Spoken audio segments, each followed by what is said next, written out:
இனி ஜிபே, போன்பேயில் பணம் அனுப்ப கட்டணம் வருமா? யுபிஐ சேவையை பற்றி ரிசர்வ் வங்கியின் எச்சரிக்கை என்ன? பொருளாதார நிபுணர் ஆனந்த் ஸ்ரீனிவாசன் கூறுவது என்ன? இந்தியாவில் யுபிஐ வசதியின் மூலம் பணம் அனுப்பும் சேவை இதுவரை இலவசமாகவே வழங்கப்பட்டு வந்தது. இது மக்கள் மத்தியில் இந்த சேவையை அதிக அளவில் பயன்படுத்த ஒரு முக்கிய காரணமாக இருந்தது.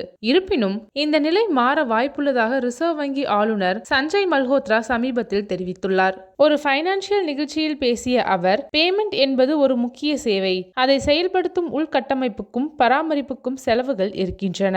தற்போது யுபிஐ சேவையை பராமரிக்கிற செலவுகளை அரசே மேற்கொள்கிறது. ஆனால் எந்த ஒரு சேவையும் நிலையானதாக இருக்க வேண்டுமானால் அதற்கான கட்டணத்தை யாராவது செலுத்த வேண்டும். இது எதிர்காலத்தில் மாற்றத்தை தரும் என்றார். அதாவது வரும் நாட்களில் யுபிஐ பரிவர்த்தனைகளுக்கான கட்டணத்தை செலுத்தும் பொறுப்பு யூசர்கள் அல்லது வணிகர்களுக்கு மாற்றப்படக்கூடும் என்பதே இந்த தகவலின் மையம். ஜூன் மாதத்தில் மட்டும் யுபிஐ மூலம் 18.39 பில்லியன் பரிவர்த்தனைகள் நிகழ்ந்துள்ளன. இதன் மதிப்பு ரூபாய் 23.3 லட்சம் கோடி. இதன் மூலம் யுபிஐ உலக அளவில் பயன்படுத்தப்படும் முன்னணி பேமெண்ட் முறையாக உயர்ந்துள்ளது. இந்தியாவின் மொத்த டிஜிட்டல் பரிவர்த்தனைகளில் 85% யுபிஐ மூலமாகவே நடைபெறுகிறது. இந்த நிலையில் யுபிஐ மூலம் பணம் பெற்ற கடைக்காரர்களுக்கும் எந்த விதமான கட்டணமும் இல்லை என்பதால் இந்த சேவை குறித்து வருவாய் அரசுக்கும் வங்கிகளுக்கும் இல்லை.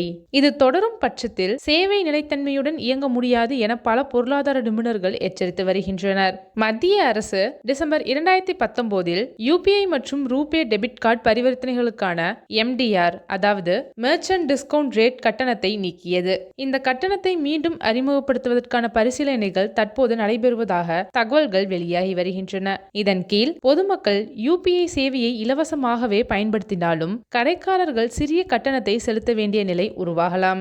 இதற்கிடையில் கர்நாடகா மாநிலம் உள்ளிட்ட பகுதிகளில் சிறிய வியாபாரிகள் யுபிஐ பரிவர்த்தனைகளை நிராகரிக்க தொடங்கியுள்ளனர். தங்கள் வங்கி கணக்குகளில் அதிக அளவில் பண பரிவர்த்தனைகள் நடந்ததன் அடிப்படையில் ஜிஎஸ்டி விதிக்கப்படுவதாக கூறப்படுகிறது. பலருக்கு ரூபாய் 1.5 கோடி வரையிலான அபதாரங்களுடன் நோட்டீசுகள் வந்துள்ளன. இதனால் தங்கள் கடைகளில் யுபிஐ ஸ்டிக்கர்களை கிழித்து எறியும் வீடியோக்கள் சமூக வலைதளங்களில் வைரலாகியுள்ளன.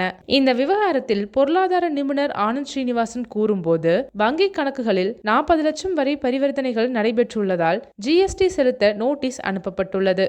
ஆனால் இவ்வாறு வரியை வசூலிப்பது சிறு வியாபாரிகளை கடுமையாக பாதிக்கக்கூடியது. இது போன்ற நடவடிக்கைகள் அரசின் வருமானத்தை உயர்த்தும் நோக்கில் எடுக்கப்படும் என்றாலும் அதற்குரிய வெளிப்படைத்தன்மை தேவை என்றார். மொத்தத்தில் யுபிஐ சேவைக்கு கட்டணம் வர வாய்ப்பு இருப்பதற்கான அறிகுறிகள் தென்பட தொடங்கியுள்ளன. இதனால் யுபிஐ பயன்படுத்தும் வணிகர்களும் பொதுமக்களும் எதிர்கால செலவுகளை மதிப்பீடு செய்ய தொடங்க வேண்டும்.